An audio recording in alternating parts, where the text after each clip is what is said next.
So ESPN named their 5 greatest women's college basketball players of all time. And normally that wouldn't really be a notable thing. Lists are lists. They can put whoever they want on those things. They're kind of designed to make people talk and, get good or, maybe even toxic debates started. But I noticed something very funny in how they rolled this thing out. I came across a clip earlier today on Twitter, and I saw immediately it kind of marketed as, best women's college basketball player of all time. And then on that thumbnail, they have Caitlin Clark square in the middle. I'm going to show you guys the thumbnail in a second, and then we are going to talk about the analysis that was behind it, because they kind of purposely put Caitlin Clark in the discussion kind of to swat her out, which was interesting to say the least.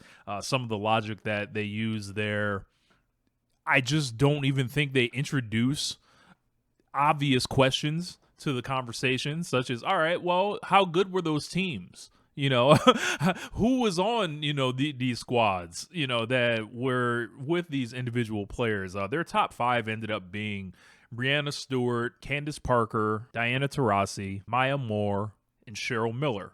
All great players, all won national titles. That was their sticking point, kind of. But come on, man, let's take a look at them rosters they was playing with. Cheryl Miller playing with the McGee twins, Cynthia Cooper. That's a thing in itself. I didn't see any of those people getting love or really mentions in this thing. They try to say Diana really didn't have, the roster like that, which is, I don't know exactly how fair that is, because I think only Diana's senior year where it was kind of bereft of talent, but they were still good players with her. She definitely played with Swin Cash. I remember that. She played with Sue Bird. She played with All-Americans. I know Maya Moore also played with, a super player, and Tina Charles herself. And then Breanna Stewart, who they had at number 1. I don't even want to get started on the amount of, WNBA players she was playing with at the same time. That was like Bill Russell in the 60s. We've talked about it on the channel. But I'm going to click over. Let's look at this. So if you look on the right hand, just below my picture here, best college player of all time. Who do they have in the middle on this thing? They didn't use someone they ended up putting in the top 5 on there. They let off the marketing and branding of this with somebody who's not even on the list. Why would they do that? That's an interesting, kind of paradox to ponder, one would think. So what I'm going to do here is play the section where they kind of swat Caitlin Clark off of this thing, right? And essentially call her a loser, pretty much. Like, never mind that she went to 2 national title games at Iowa.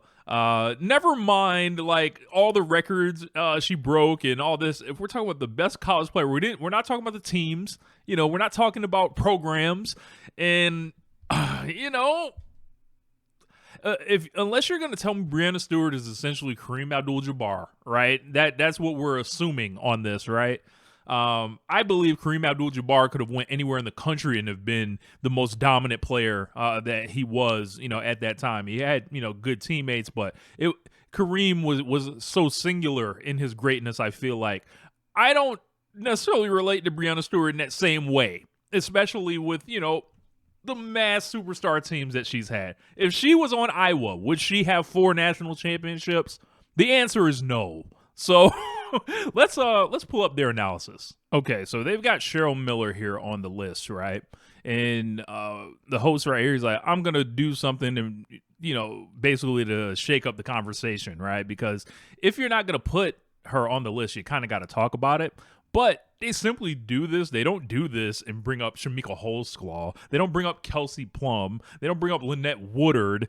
They were like, you know what? They don't bring up Asia Wilson. Caitlin Clark. This is funny to me. I find it funny. Some people may get really mad at this, but to me, it's such a game.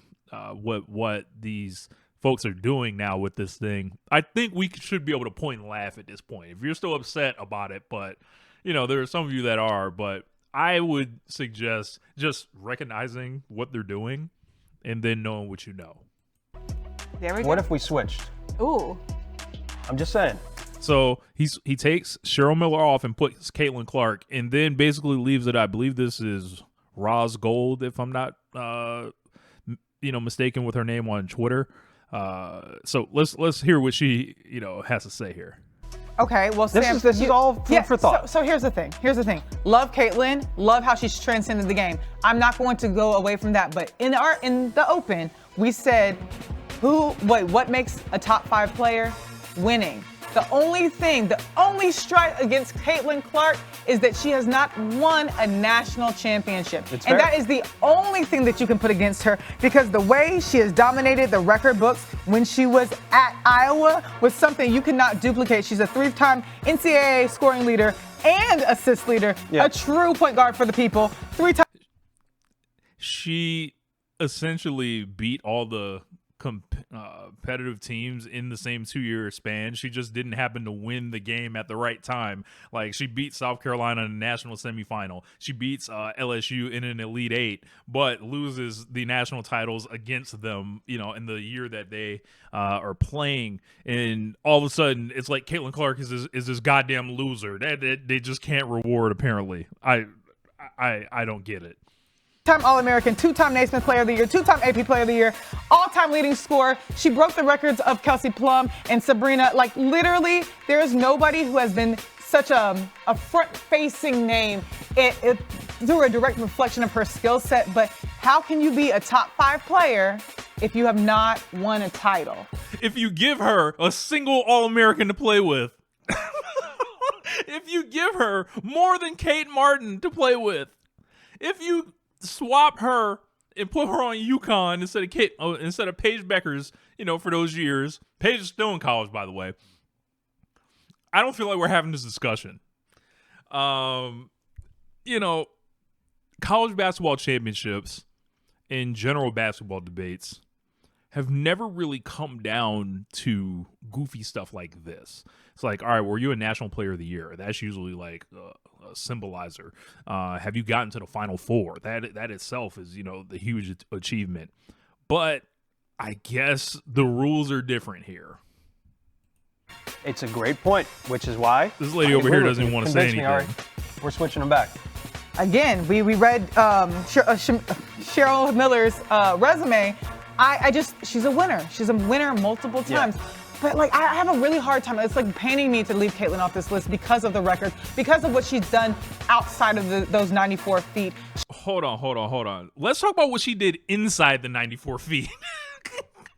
All that stuff that you named previously was all stuff inside the 94 feet. The 2-time All-America, the Big Ten championships, the #1 rankings, the scoring records, the national championship game appearance. If she happened to win the wrong game in one of those, or the correct game in one of those years, would she be on the list? I don't know. I feel like they'd find a way to figure it out. This lady over here is still silent on this thing. She wants no parts of this. She has really thrust women's basketball in the mainstream. She has collected her individual accolades. I get it. Alexa, I hear you. I get it. Help. If picking 5 was hard, picking the final Alexa, 3 are going to be even harder. Help me. Alexa, help us out with number 4. Save me, essentially. Help us out with number 4. Okay.